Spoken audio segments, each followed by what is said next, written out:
అది ఓ అత్యంత ప్రతిష్టాత్మకమైన ప్రాజెక్టు. వరుస కరువులు, పాలకుల నిర్లక్ష్యంతో ప్రగతికి దూరంగా ఉండిపోయిన జిల్లా అది. కానీ ఇప్పుడిప్పుడే పాలకులు ఆ జిల్లాపై దృష్టి సారించారు.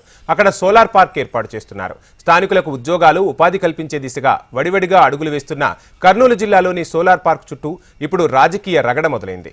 ఇది మా ప్రతిభ అని ఓ పార్టీ అంటుంటే, కాదు కాదు మా విజన్ అంటూ మరో పార్టీ చెప్పుకుంటోంది. కర్నూలు జిల్లాలో నిర్మిస్తున్న సోలార్ పార్క్ ప్రాజెక్టుపై ఇప్పుడు వైసీపీ, టీడీపీ లబ్ధి చేసే ప్రయత్నాలు మొదలుపెట్టేశాయి. ఇటీవల ఈ సోలార్ పార్క్ను AP deputy CM Pawan Kalyan సందర్శించి ప్రశంసలు కురిపించారు.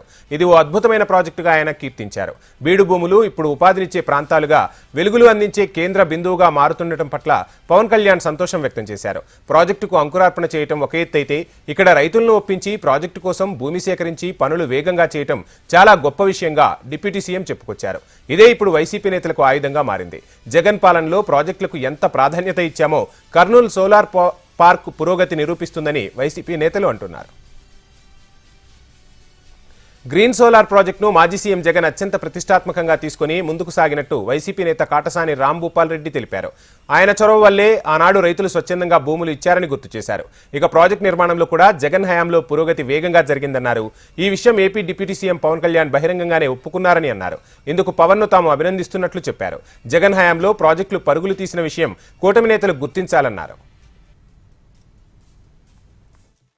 డిప్యూటీ సీఎం గారు గ్రీన్ కో కంపెనీ చూడడానికి రావడం జరిగింది. హైడ్రో ప్రాజెక్టు కూడా చూడడానికి రావడం జరిగింది.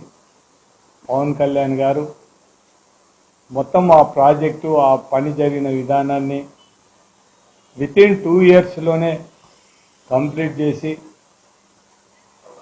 ఒక భారతదేశంలోనే ఎక్కడ లేని విధంగా ప్రాజెక్ట్ అక్కడ తయారు చేయడానికి ఆనాడు మా ముఖ్యమంత్రి జగన్మోహన్ రెడ్డి గారు అయితేనేమి, అన్నిటికంటే ముఖ్యంగా ఆ పిన్నాపురం గ్రామ ప్రజలు, రైతులు, అదేవిధంగా తాండా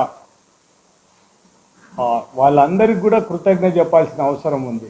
అంతకుముందు మాట్లాడిన నాయకులందరూ కూడా ఏదో జగన్మోహన్ రెడ్డి ప్రభుత్వంలో ఇండస్ట్రీస్ అన్నీ కూడా ఎన్నికిపోతున్నాయి, ఏవి కూడా వచ్చినట్టుగా అన్నీ కూడా ఎన్నికిపోతున్నాయి, ఏ ఇండస్ట్రీస్ కూడా రావని మాట్లాడిన పరిస్థితి. అంతకుముందు మేము అధికారంలో ఉన్నప్పుడు మా మీద దుమ్మెత్తిపోయడం జరిగింది.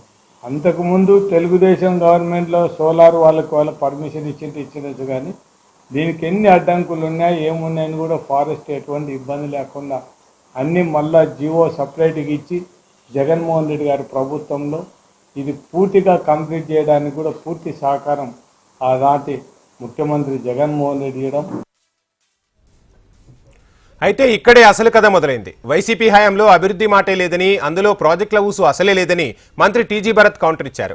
కర్నూలు జిల్లా ఓర్వకల్లు మండలం పిన్నాపురం సమీపంలో నిర్మిస్తున్న Greenko integrated renewable energy project CM Chandrababu vision గా భరత్ చెప్పుకొచ్చారు. 2014లో టీడీపీ అధికారంలో ఉన్న సమయంలోనే ఈ ప్రాజెక్టు ఏర్పాటుకు ఎంఓయూ కుదిరిందని గుర్తు చేశారు.